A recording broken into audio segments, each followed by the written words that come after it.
So good afternoon. I'm Peter Tavano. I'm the dean of the school. Peter was asking how many of you are from various places. How many of you are from the business school?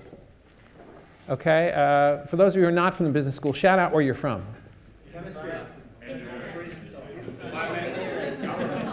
Okay, you can get a sense.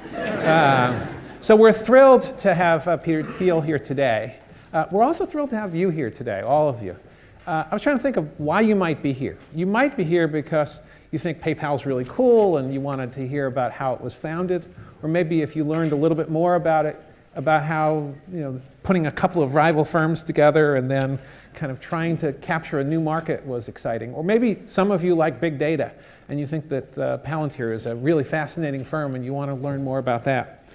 Or maybe some of you are would-be investors and you think that, well, somebody who is able to get in on the ground floor of Facebook, you could learn something from it. And maybe some of you have had the good sense to read Peter's book, 0 to 1, and you found it provocative. For example, I particularly liked the line that says, I think, I'm going to paraphrase, but it's not about entrepreneurs, it's about founders, and pick a big, important, hard problem and then try to solve that. So for whatever reason you came, I think we're all going to be benefiting today by having Peter join us. For those of you who are kind of out there in the ether, welcome to you as well. Peter's going to be in discussion today with my colleague, Teppo Feline. Teppo joined us a few years ago and is a strategy expert. He's, for some of you, you were a professor, studies networks and entrepreneurship and innovation. He's also, before becoming a professor, was a venture capitalist. So I think this is going to be a great conversation. Peter, thank you for coming. Teppo, thank you for hosting. And everybody, thank you for coming. And on with the discussion. Thank you so much.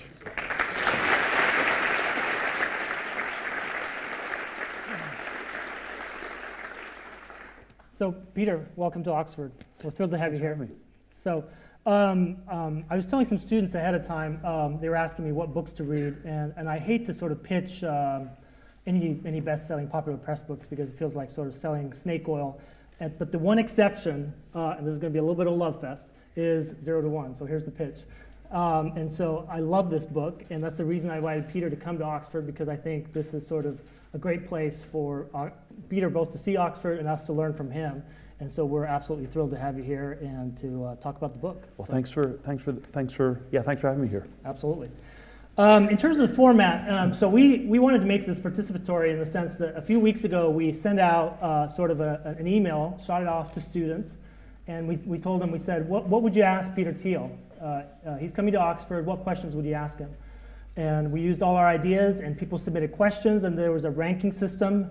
And so I've got a set of questions that you've provided for me, and so I'm actually sort of a channel here, and I'll filter a little bit. But there's also a chance for you to live engage with this discussion, and we'll try to be savvy about that by using the hashtag AskPeterThiel on Twitter. And so as you're listening to this discussion, as you have questions, we'll try to react to some of those and pick them up and go into, and I'll then ask Peter.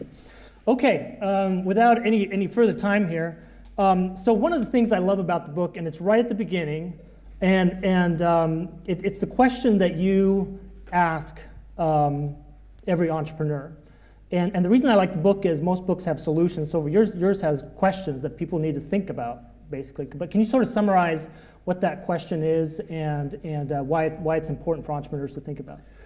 Well, it's actually sort of an ensemble of contrarian questions, and I think you always wanted to be doing something that's both that's sort of fundamentally true, but that other people are not doing. Right. I think that combination is always very powerful. So the business version of the question is, what great company is nobody starting? The investor version is, what great investment does nobody like? The nonprofit version is, what worthwhile but unpopular cause is not being funded? And then the more intellectual version of it is, tell me something that's true that nobody agrees with you on. Yeah. And this is always one of those interview questions that's a shockingly hard question, not because it requires some incredible amount of genius to answer. I think we all actually have answers to this question, but because it's a very uncomfortable question to answer. A good answer is not a conventional answer. It's not that our education system is broken, or that our politicians are clowns, or things like this. These are answers everybody already knows to be true. The answers are ones that the interviewer is likely to powerfully disagree with. And I think we live in a world in which courage is in much shorter supply than genius. Yeah. So where do these types of questions come from? I mean, educational and other systems sort of reinforce, there's sort of known facts out there that we can all agree on, and that's what we sort of disseminate and impart.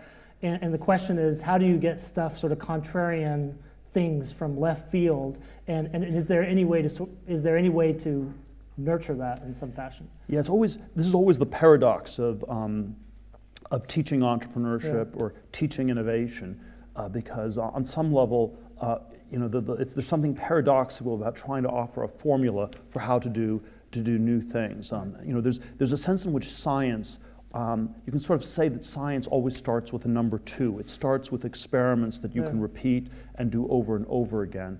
But I believe that every moment in the history of technology, perhaps in the history of business generally, happens only once. The next Bill Gates will not start an operating system. The next Larry Page will not start a search engine. The next Mark Zuckerberg will not be starting a social network. And so if you're sort of slavishly copying these people, there's some sense in which you're not learning from them. And so I don't necessarily have a precise formula for how to answer it, but I always like to maybe start by at least engaging with how problematic it is, and how much we should just try to avoid these cliches of trying to find some formula or mechanism for innovation when that probably does not exist at all. Yeah. There's sort of, as I was thinking about your question, there's sort of this interesting fine line between it being delusion and maybe truth, and so the question, do you believe something that almost no one else believes? That could be sort of the seeds of bias and delusion in some ways. So it's an interesting balance, and I don't know if you can. At what point do you tell which is which when you're, say, talking to an entrepreneur?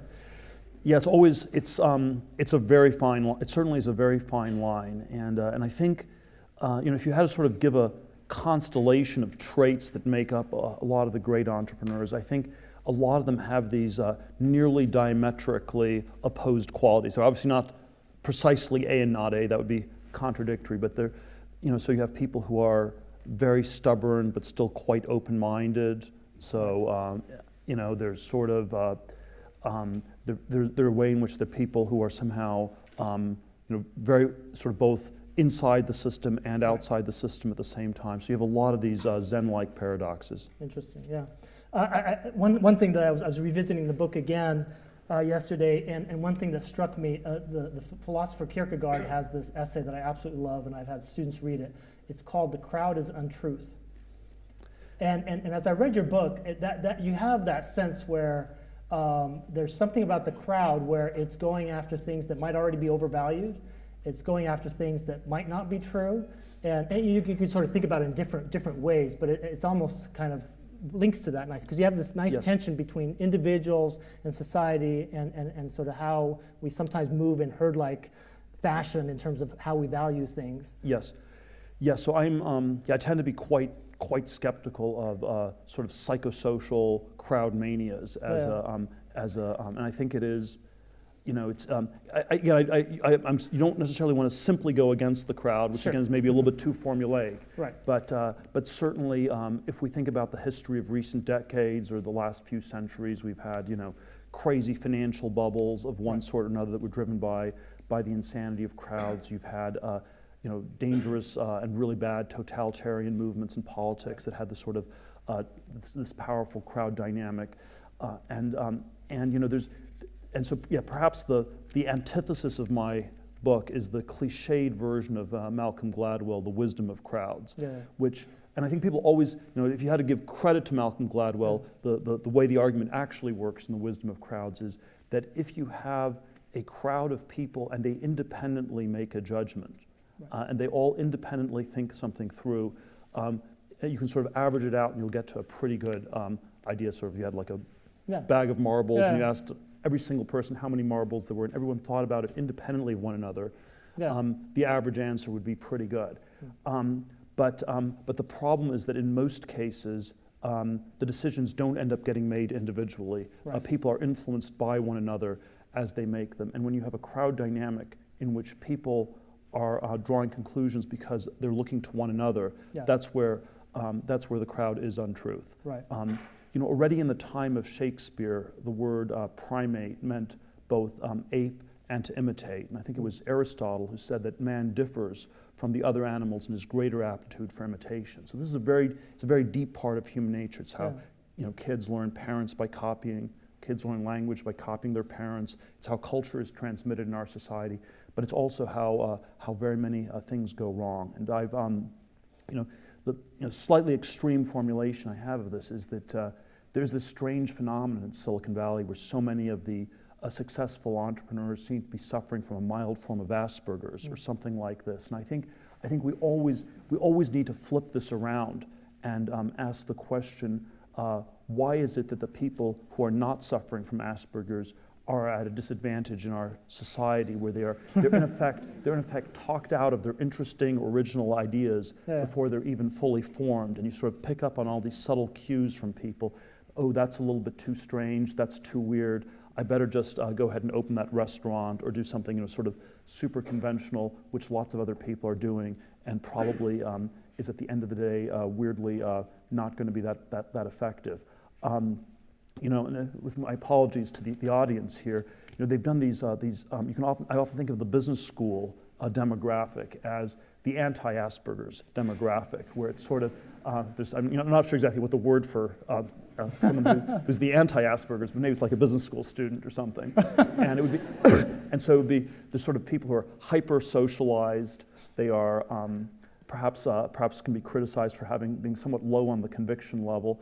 And if you put all these people in a hothouse environment for a few years, and they sort of look to one another and try to figure out what to do with their lives, it's not clear at all that sort of process gets you to the right answer. They've done these studies at Harvard Business School where they found that the largest cohort of people ends up they sort of all conclude after 2 years, we're going to try to catch the last wave. Yeah. And so, in '89, they all wanted to work for Michael Milken 1 or 2 years before he went to jail for junk bonds, and they never were really interested in tech except '99, 2000, when they timed the dot-com bubble ending perfectly.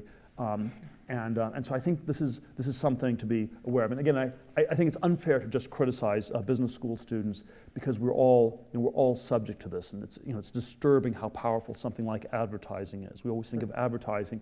Who are all these stupid people who watch these TV ads and who these ads work? And the disturbing answer is that it's all of us to a much larger degree than it should be. Yeah. I think you just broke Twitter. I think a few MBA students have something to say about some of those comments, but that's okay. At Oxford, we're different, right?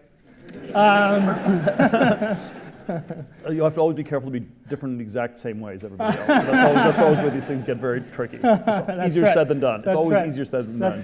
That's right. Very good.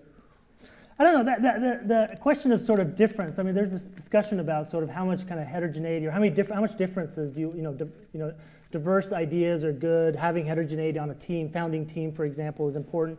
But actually, in your book, you have this quote, and you say, let's see if I can find it. People should be personally as similar as possible. You're talking about the founding team, and you talk specifically about sort of PayPal and how there were sort of similar interests around certain domains that you guys had on the team there. Can you talk about sort of on what dimensions do you want that similarity, and when do you want the difference, and when does which trump sort of which? Well, again, I frame it as a paradox. I'm never quite sure the difference is how constructive a metric it is. But if we were to go with this as a metric, I think you want to have sort of very big differences inside the team. But then from the outside, you want to be seen as very different from the rest of the world. And so, so if you, let me take if you take a company like Elon Musk's SpaceX business, one of my PayPal colleagues started the rocket company. Their mission is to go to Mars, and so everybody at the company thinks we're the only place in the world where people are going to go to Mars, and that one idea separates it and demarcates it that everyone there has in common. Separates it very sharply from the rest of the world. Yeah. So you want to have this commonality that everybody intensely shares that differentiates you from the rest of the world. And then I think within a company, you want the roles to be as differentiated as possible. And one of the challenges in an early stage business and a startup is that there's a certain fluidity to it. The roles tend to fluctuate a lot, and I think this is sort of the way I think conflicts tend to arise and things tend to go wrong. The sort of a conventional Marxist theory of conflict is that conflicts happen when people want different things, and I tend to think it's more the other way around. Conflicts happen when people want the same thing. And if you were a sociopathic boss who wanted to just create conflicts among your employees for no reason at all, the formula for creating conflicts is to tell two people to do the exact same thing. So you say, the two of you are going to work on the website. I'm not going to figure out who has which responsibility. You figure it out amongst yourselves, but you have the exact same job. It doesn't really matter what the history of those people were. That will be a recipe for conflict. And so I think one of the key management things to always try to do is to differentiate as sharply as you possibly can. And I think that's, and so you want to have roles differentiated sharply within companies. You want to have the mission of the company differentiated sharply from the rest of the world. Perfect. So on that differentiated sort of mission that the company has, it feels like there's sort of two sort of schools of thought kind of in entrepreneurship around this. If you look at kind of entrepreneurship centers and other types of things in terms of how people think about this, one of them is sort of listen to your customer, kind of minimal viable, lean, that type of thing. You seem to be suggesting kind of the antithesis of it, basically. You argue in your book later on about, sort of about secrets and things like that. And so one is sort of ideas based on, I'm caricaturing here, but ideas based on sort of customer survey in some way, or sort of consumer user survey, and sort of that way will validate what we're doing. And the other is you're building something. And so in the book you have the quote about sort of, Steve Jobs was about design, but he was about designing a great company, and that was what was central. And so can you talk about, do you see those two sort of divergent approaches to thinking about startups? One is, again, sort of the minimal viable type approach versus the other. You briefly mentioned in your book, but just if you could talk a little bit more about that. Yes, well, there's obviously versions of both approaches that work. Having a minimum viable product by definition is probably the minimum what you need, and then it's probably on some level you don't need more than a minimum viable product. Right. So there's almost an analytic sense in which that is that's tautologically true. At the same time, I do think we sort of tend to be dominated by a somewhat nihilistic bias where we claim not to know anything, and when you don't know anything, you end up defaulting too much to this sort of experimental search A/B testing approach. What do we do, A or B? Let's figure it out. Let's ask the customers. And in the abstract, I would say the problem with that is that the search space is simply way too big, right. And you don't have enough time. There's probably enough time in the history of the universe, much less before your venture capital funding runs out, to do a thorough A/B testing and go through the full search space. So I think in practice, the problems are not as sort of purely empirical as people like to make them. I think it's often much better to have a good analytic framework. This is an important problem that needs to be solved. This is the set of things we have to combine in just this way to do it. And then once you've done that, there obviously are a lot of ways to sort of fine-tune that, and that's where I think the A/B testing approaches are very useful. So I think that there's definitely room for both. Right. I would say we live in a world where it's far too skewed to the first, and not enough to the sort of mission-driven, vision-driven company. Yeah. So maybe practically, have you invested in companies who had that big vision, but then, to use, I hate the word, but sort of pivoted, but then nonetheless were successful, and so they had something that they went after, and at some point there's a tweak. I guess any company, there's always sort of tweaks on the margin in terms of what they're doing, but have you invested in companies where you've seen that sort of play out? Any examples come to mind? Or there definitely are companies where, it's a bit of a term of art, what counts as a pivot, what counts as a tweak, so all these. we sort of get lost in the terminology. There definitely are points where things changed quite a bit. Right. I think PayPal. Yeah. We had original business plan was to have payments on Palm Pilots, and then it was wireless payments, then it was payments linked to email. So we had a few fairly big pivots in the first year. I'm not sure there's anything especially virtuous about that. I think that if you have a dumb idea, it's important to change it. Sure. But it's not virtuous to have a really bad idea in the first place. Right. Very good. In the book, you have this sort of subsection that talks about recruiting co-conspirators, essentially, into what you're doing.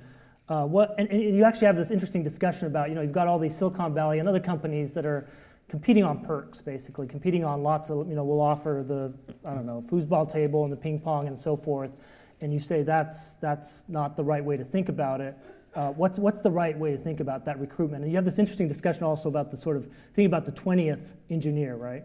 Could you talk about that briefly? Yes. Well, there's always this question about corporate culture, and if you define the culture of a company the way an HR person would, that's probably evidence that you have no culture at all. And and so there often are these sort of buzzwords that indicate the opposite of what they say. It would be sort of interesting to list all the words that mean the opposite, sort of like I'm joking or frankly, honestly, my friend. So there's sort of all sorts of things that when you say them, they sort of connote the opposite. And there's probably something like this with corporate culture in general. And so I think that you shouldn't think of a culture as having foosball tables or sort of lava lamps in an office or any sort of generic things like that. It's much better, I think, to always, again, define it around this common mission of the company. I don't think businesses, I don't think they work best when they're just about making money. At the same time, I'm also somewhat skeptical of the sort of social entrepreneurship as a category, and I differentiate that very sharply from mission-oriented businesses. A mission-oriented business is one where you're working on a problem that if you don't work on it, nobody else in the world will. And I think that sort of tends to imbue things with a very deep sense of purpose. We have this novel approach for curing cancer. No one else believes it makes any sense. If we don't do it, nobody will. That's sort of, there's something very powerful about that. Whereas I think social entrepreneurship, where you sort of have this idea that we will do well by doing good, you often end up doing neither. And it ends up, and I think one of the sort of things people get tripped up on is that the word social is a very ambiguous word, and it can mean number one, good for society, which I think is a good thing, but it can also mean number two, good as seen by society. Where we get back to the Kierkegaard thing, the crowd is wrong. And when it's good as seen by society, you end up with the sort of copycat, Me Too, the 100th micro lending company, the 10th online pet food company, and whenever you're in the nth company of a category, that's not a place you want to be. Yeah. I've wondered about, you're sort of calling for more big ideas, less copying. And I always wonder, do we have sort of a counterfactual? Like, is there another world where that could be happening? I mean, in some ways, that your book is a call for, like, no, think bigger. But then in some ways, there's always a worry that, we have lots of entrepreneurs trying many things, and entrepreneurship inherently, given it's an uncertain environment, inherently we're going to have lots of failure as well. But I've always wondered sort of the counterfactual here. What do you think? Well, counterfactual questions are hard to answer. But certainly, if we sort of telescoped out somewhat bigger picture, it is my claim that over the last 40 to 50 years, the story of innovation has been this very two-tracked story where we've had a lot of innovation in the world of bits, computers, software, internet, mobile internet, that whole ensemble. And we've had much less innovation in the world of atoms, which would be everything from energy, medical devices, biotech, supersonic aviation, underwater cities, all these sorts of things that people would have talked about in the 50s and 60s as the picture of the future. And I think there sort of are many different reasons for these different tracks. But I think this sense in which the cone of progress has been this sort of narrow cone around IT, where the word technology has a much narrower definition from what it had in the 50s and 60s. And technology basically means information technology, and not, say, nuclear power or supersonic aviation or any of the other things people would have used it to mean 40 or 50 years ago. That does suggest to me that there has been this narrowing, and it's been more of a cultural decision, a political, cultural, social decision than a law of nature, that we've simply run out of ideas, and these other spaces did not make sense. Right, interesting. Sort of related to this, one of the discussions that's quite interesting in your book is about luck, and what's the role of luck in all of this? There's sort of a school of thought. The mathematician Emile Borel has this thought experiment. If you have enough people sort of flipping coins, there's going to be somebody who's going to flip heads over and over and over, and we can sort of talk to them and say, well, what was your strategy? Why did you win? What are your thoughts on luck versus what is your thoughts on that sort of argument about success? Well, it is probably the most important philosophical question in business in a way is how much one should attribute to luck or to skill. I think if we're honest about it, it's a very hard question to answer because, again, you don't get to actually do this experiment multiple times. It's not like we don't get to run the history of 2004 1,000 times and see if Facebook would have succeeded every time or just this one time. And so it's actually we can't even run the coin tossing experiment. Now, what I always like to differentiate are these sort of two different ways that I think luck gets used. One is sort of as this deep metaphysical statement about reality, where it's just in the nature of reality that luck or chance are the ultimate forces in our universe. And sorry, the soundbite version of use that luck is just an atheistic word for God. And it's sort of this metaphysical statement about reality. Right. And then the other way to describe luck is that we use the word luck when we're just lazy and we don't want to think about things. And so that the assertion of luck is not a statement about the nature of reality, but about our personal laziness, where we don't really want to think things through.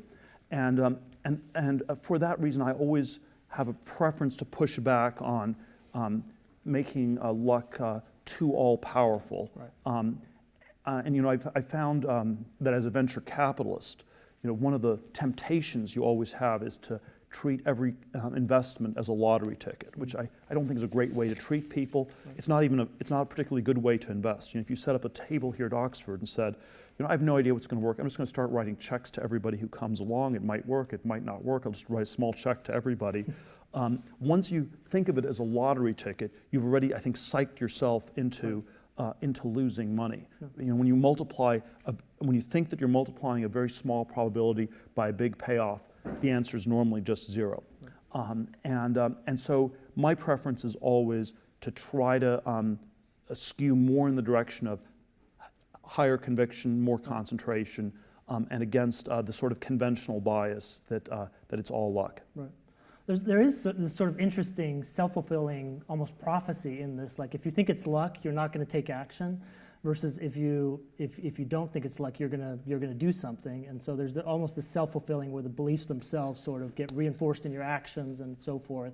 Yeah, is that a good language for it, or? Yeah, there probably are all these ways the beliefs and the actions feed on one another. I would say certainly one bias that happens if you think luck is very big is to treat everything as a portfolio. So there's sort of this financialization bias people have, where you end up having a portfolio of lots of different lottery tickets. Right.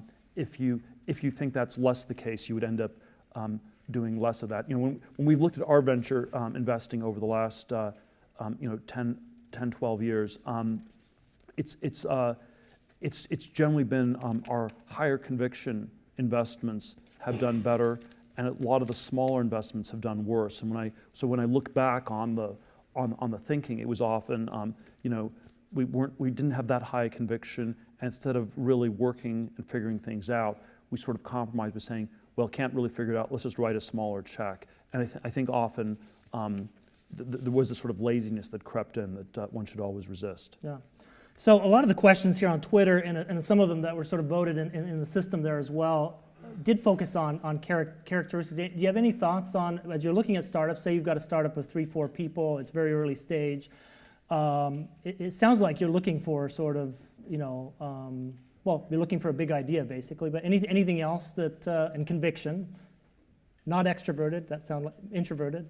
Well, you want, again, you don't want to, okay, so let me just, if I had to reduce it to a formula, let's try to, Well, people are in contradiction to everything I've said so far, let's try to reduce it to a formula. Perfect. So I'd say the three-part formula would be that you have a great team. Number two, you have some great technology, since I'm focused on technology investing. And number three, you have a good business strategy. The business strategy in my book is always that you have a story of how to get to monopoly. Yeah. So you can have a great team and a great technology and no business at all. Yeah. And most technologies in the history of the world didn't make money. You make money when you create X dollars of value, you capture Y% of X. In most cases, people forget that X and Y are independent variables, and that in most cases, Y equals 0%. The Wright brothers didn't make a fortune in aviation. There were lots of other people who built airplanes. The cumulative profits in the history of the airline industry have been approximately zero, even though the world is much better off with airplanes. They were a very big innovation, and you might have had some great teams. So I do think we want to keep these three things very separate: the team, the technology, and the business strategy. Right. I've put a lot of focus in recent years on the business strategy, the monopoly question, because I think this is a taboo question people are not allowed to talk about. I think from the inside, the goal of every company should be to achieve a monopoly. We can debate when this is good or bad for society on the outside, but on the inside, this is always the goal. This is not the goal that's discussed. So if you're the CEO of Google, you don't go around saying, we have the greatest monopoly in the world, much more robust than anything Microsoft ever had in the 1990s.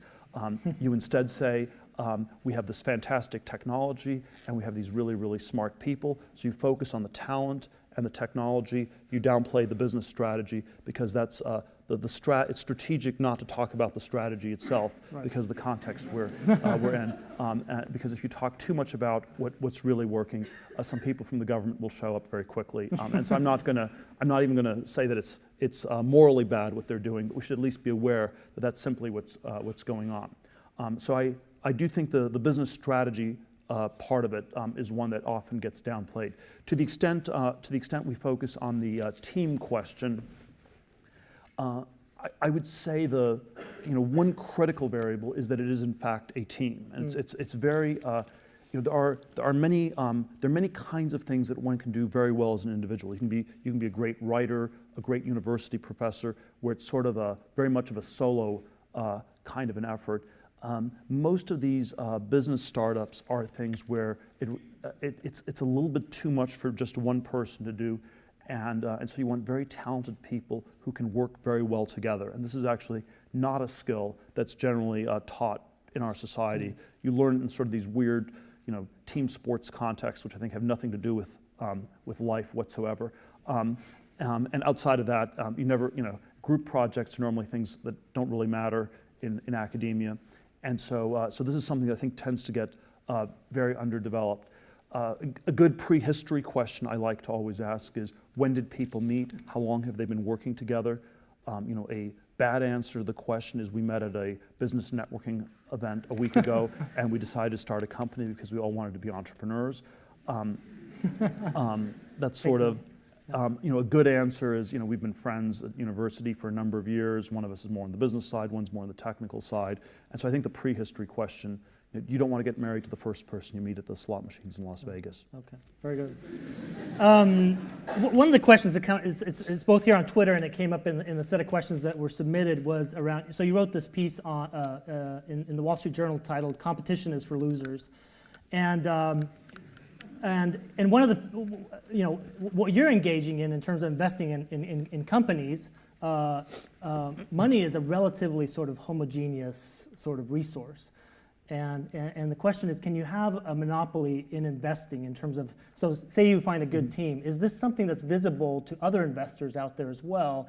Or is it somehow that there's some way of sort of developing some unique insights about what it is about that team that will then make you a savvier sort of venture capitalist? Because there's others that are at the trough also sort of looking to invest in these companies, and there's competition in there. Yes, no, this is a question I always I always do push us on internally. We're always preaching that you shouldn't compete, and Right. do we practice what we preach? Where or is it just endemic to venture capital or finance that it's structurally quite competitive? I think that the questions I always try to fix it. So again, the contrarian investor question is this a great company? And is there a reason other people don't see it? And so I'm always very interested in pushing variants of that second question. Like, what is it that we understand that other people don't? And if you don't have a good answer to that, then it's maybe it's an okay investment. I think it's unlikely to be a really great investment. There's some cases where you can be sort of contrarian in a bullish way. You're sort of much more bullish than anybody else, and there's something about the exponential compounding of the growth that's going to keep going for longer than anyone thinks. One can certainly wonder how much about that people no longer understand today, since that's been sort of something that's worked really well for the last decade or so. But I think there always are variations like this, and I do think there are some consistent, systematic blind spots that people have on a surprisingly recurrent basis. So I don't think it's just this super unusual thing, and I think capital ends up getting deployed in surprisingly inefficient ways because you again have the sort of madness of crowds dynamics in the background. One sort of simplistic way I've described this is that there's a very big difference between investing your own money and investing other people's money. When you invest your own money, you're simply trying to generate good returns. When you invest other people's money, you typically have two objectives. Number one is to get good returns. Number two is to look like you're going to get good returns. And the disconnect between those two is much greater than people think. Right. Very good. Well, I want to make sure I take a question from Twitter, and this came up in a few other questions as well. There's lots of these incubators around in various forms in terms of how involved they get and how large they are and what gets sort of offered in terms of coaching and things like that. What do you think about incubators? Well, it's always sort of a very fact-specific question. What do they help you that you can't do on your own? There certainly are.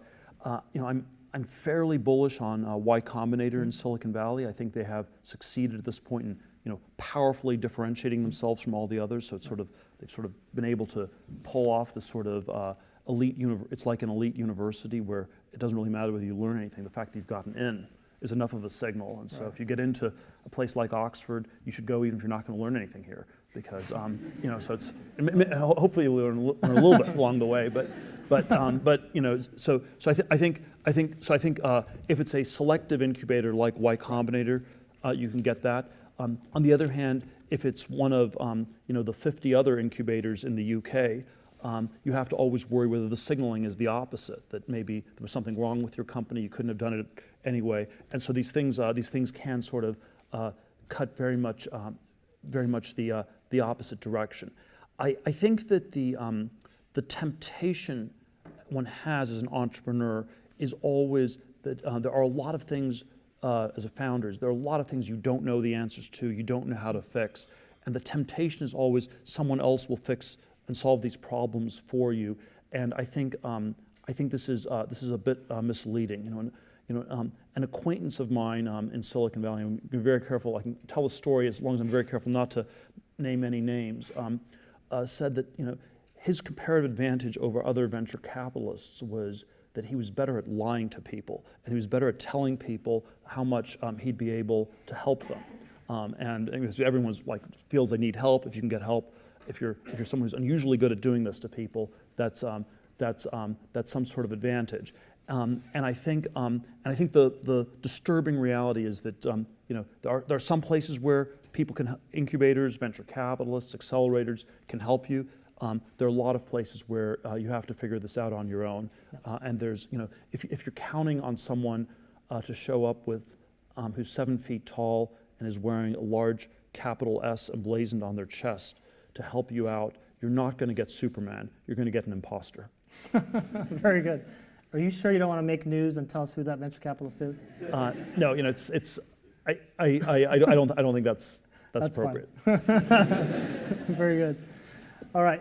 You mentioned education earlier. So you're here at the University of Oxford. You got a degree in philosophy at Stanford. You went to Stanford Law School. Did that influence you? Yeah, no, and of course I learned a fair bit. I made a lot of really good friends at both undergrad and law school. I think that if I had to do it over again, I probably would still do the same thing. I would ask more questions why I did it. Right. I was just on this sort of super tracked career trajectory, and already in my 8th grade junior high school yearbook, one of my friends wrote in, I know you're going to get into Stanford 4 years from now. I got into Stanford 4 years later. I went to Stanford Law School. You sort of win all these tracked things. I ended up at a elite law firm in Manhattan. It was one of these places where on the outside everybody tried to get in, on the inside everybody tried to get out. When I left after, I sort of had this rolling quarter-life crisis. And I never had a midlife crisis, but I sort of had a rolling quarter-life crisis. When I left after 7 months and 3 days, one of the people down the hall from me said, it's really reassuring to see that you're able to escape from Alcatraz. And all you had to do was go out the front door and not come back. But psychologically, this was very hard for people to do because so much of our identity gets wrapped up in these academic competitions that we win. And so I think learning is a good thing. I think the education system becomes problematic to the extent that it becomes a substitute for us thinking about our future. If we say, we're going to get a degree, then we will have options. We have no idea what those options are. That feels to me again like a sort of a luck-related cop-out that we should be trying to avoid. Yeah. This is completely unfair here, but you've mentioned that the university system is broken. Is there any way to fix it from your perspective? Any thoughts on that? I mean, you're famous for the Thiel Fellowship, but in general, is there a way to fix the system? Well, I think it's sort of a. I think to the extent there's something broken about it, it is the one size fits all approach. And so if I were to come up with some alternative system, I'm not sure that would make things any better. There's sort of a lot of education-related startups that I've gotten pitched on over the last few years, and one of the things that I think many of them systematically get wrong is there's always a question: what education? What are people actually trying to get with education? Is it about learning? Is it like an investment in the future, which is the way people often talk about it? Is education a consumption decision, where it's sort of like a 4-year party to go to college? Or is it maybe it's an insurance product where you're getting education to avoid falling through the cracks in our society? I think that's actually the way a lot of parents and young people think about it today, as an insurance product. Or is it in reality a zero-sum tournament in which it's fundamentally not a positive sum learning where I know something and I can teach it to you and then the body of knowledge is increased, but is it sort of this crazy zero-sum tournament dynamic? And I think it has a disturbing amount of it fits the latter category. And some of the thought experiment that I always suggest to people is that if you were the president of a university, of an elite university, and you wanted to get lynched for some strange reason, the very easy way that you could get all these students and alumni and faculty to come after you. If you say president of, we'll use a U.S. context, we won't talk about Oxford, let's say president of Harvard University and you want to get lynched. You would say, we have a great education, everyone benefits from it tremendously, so we're just going to triple enrollment in the next decade. Obviously the world's much bigger than it was, 50 years ago, so 3 times as many people shouldn't be remotely controversial. It's a very strange question. What sort of an economic good is it where you don't grow the business? It's sort of like, maybe it's like a Studio 54 nightclub where you have a big velvet rope, long line outside, very few people on the inside, and I think, and again, it's not a critique of the people who go to these places. If you get into an elite university, I'm not criticizing people for going. I think in many cases it makes sense to go, but we have to realize that something very different is at work from what's advertised. Right. One of the things that's great here at Oxford is almost taking the opposite of, so you've got these MOOCs that are doing things on a massive scale, and here we have things like tutoring, which is on a one-on-one basis, which is almost sort of completely different. It's going the opposite direction, and so it's a refreshing sort of model here, and it has been for 1,000 years, for a long time anyway. Okay, so one of the other questions that popped up here, you're a libertarian, but what, if anything, can governments do about sort of startup activity? So is there any role for government in sort of enabling technology-related things what's the role of government in innovation, basically? Well, I'll give sort of both a libertarian and a non-libertarian answer, although the second one will be libertarian in disguise. So I'll give. So I certainly think the sort of limited government critique is always that less regulation is sort of critical, and that and if I had to give one explanation for why we've had a lot of innovation in bits and not much in atoms, is that we live in a world in which bits are unregulated and atoms are heavily regulated. And so if the Food and Drug Administration in the US got to regulate video games, and you only got to manufacture a video game if we determined that it wasn't bad for your brain, didn't do brain damage, and we had to do double-blind, 10-year-long double-blind tests and drug studies, like for a pharmaceutical drug, you'd have a lot less innovation in video games. So I do think there's been this very heavy regulation of many sectors of technology to the point where there's very little happening in them, to the point that they're no longer even defined as technology anymore at all. And so I do think less heavy regulation would be a good thing. Obviously, people will disagree about this for all sorts of things, but I think if you want to have more innovation, that seems to me to be a very straightforward way to go bring it about. Now, if I had to make sort of a pro-government, sort of more government being more active case, it is that there are certain aspects of science and technology that don't quite fit into a for-profit business model. And we already alluded to this with you create X dollars of value, you capture Y% of X. There are many kinds of things. There's basic research. There are many other areas where it doesn't naturally fit into a business. And so it would seemingly has the characters of a public good, where you want government funding, nonprofit funding of one sort or another to really drive the innovation. And I think the challenge for that at this point is that I think our governments have become much less good at doing this than they used to be. We did have a Manhattan Project, the Apollo space program in the U.S.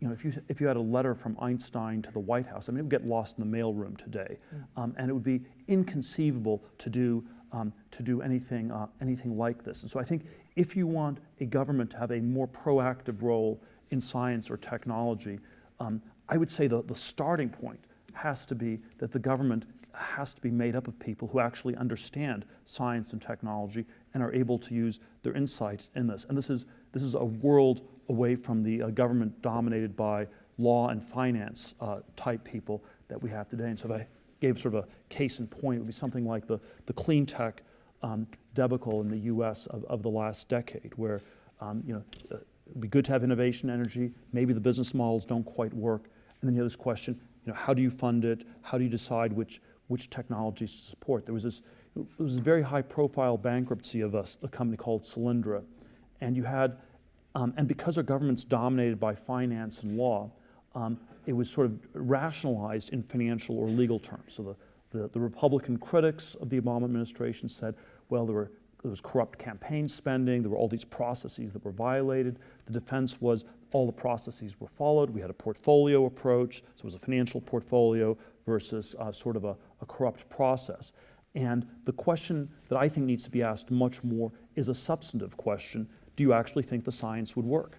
And there's a very straightforward case that it should never have worked, because if you have a cylindrically shaped solar panel, it's 1/pi as efficient as a flat panel. The surface area is 2 pi r times the height versus 2r for a flat panel. You get the same amount of sunlight. So setting aside even the complexities of 3D manufacturing, it's high school geometry tells you this would have been 1/pi as efficient. The person who ran the energy department, Steve Chu, in the Obama administration, had a Nobel Prize in physics, is not allowed to use high school geometry to veto spending.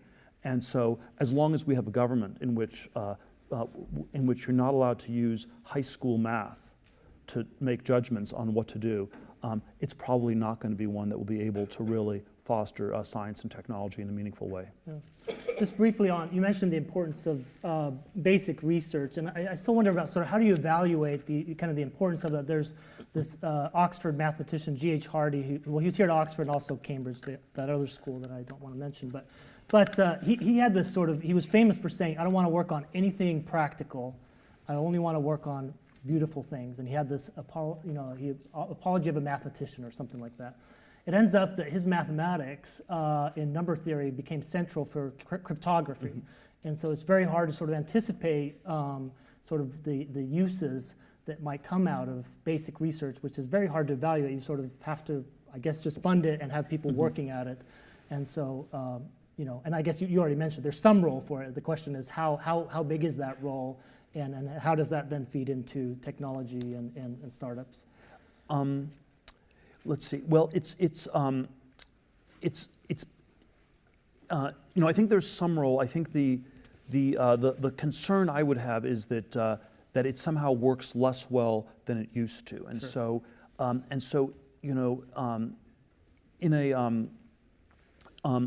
There was another mathematician, Hilbert. I'm not sure whether he was Oxford or Cambridge. I think he was one of those two places who, in 1900, set out these.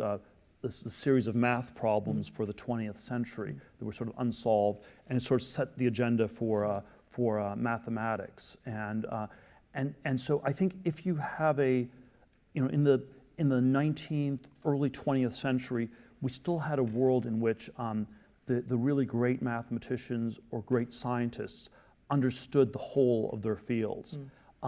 And one of the really deep challenges that we have in the early 21st century is these fields have become vastly more specialized.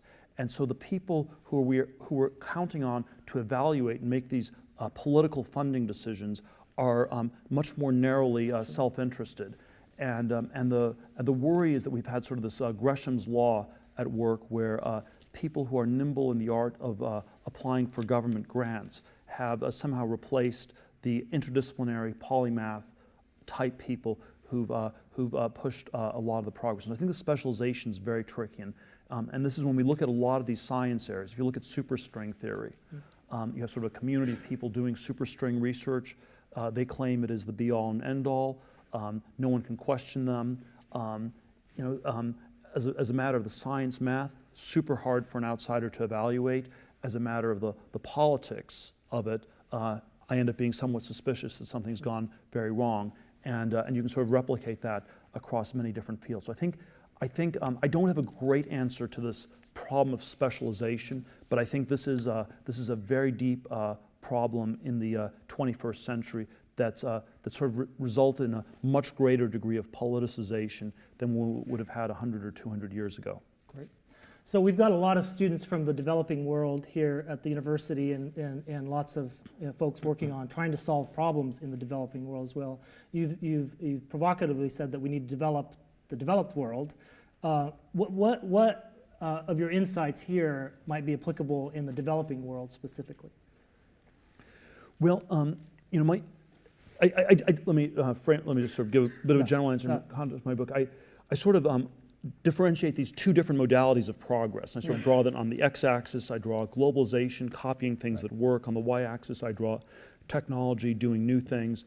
And I do think that in a successful 21st century, we need both globalization and technological progress. So certainly part of it is for the developing world to continue copying the developed world and to progress. And another part of it is also for us to have a future in Western Europe and Japan and the United States where we can say that the younger generation will actually be better off than the current generation. We'll actually continue to progress from where we are. So I think the question of technology is clearly a problem for the developed world. Without technological progress, it's hard to imagine how things will not get better.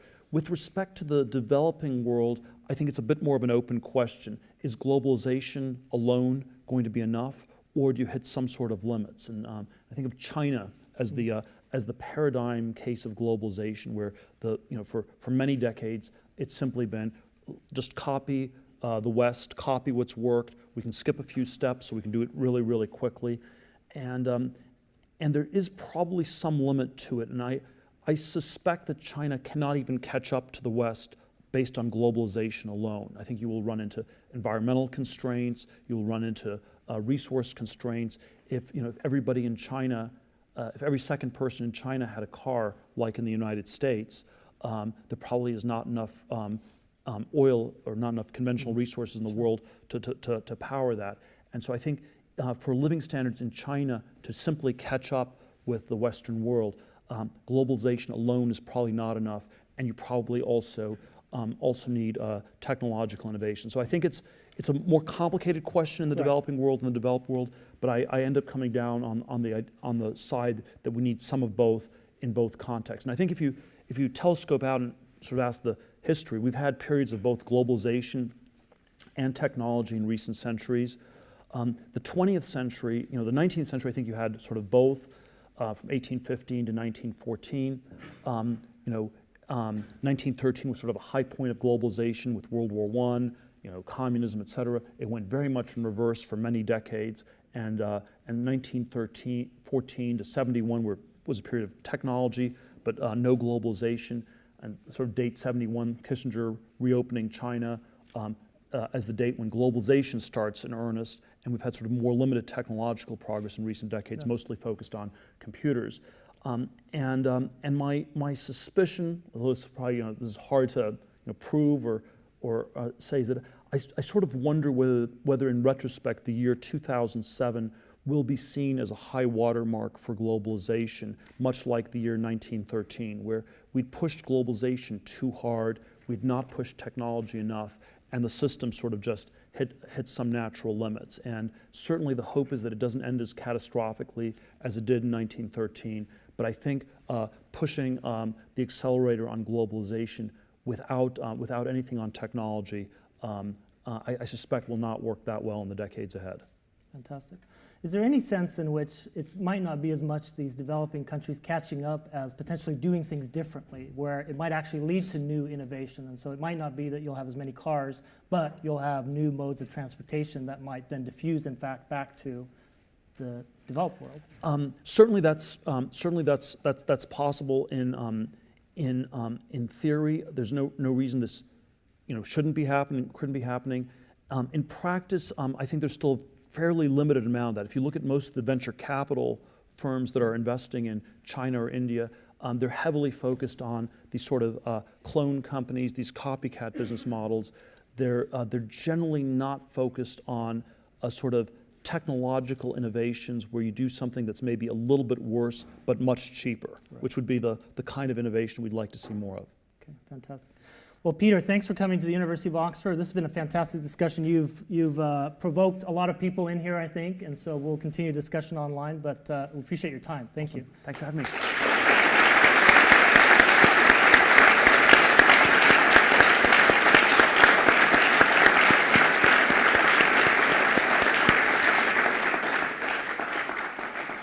I'll just briefly mention Peter Thiel will be at the Oxford Union giving a talk at 6 p.m. tonight, which you can attend, and he'll also do a book signing right after, and so please feel free to join us there. So thank you.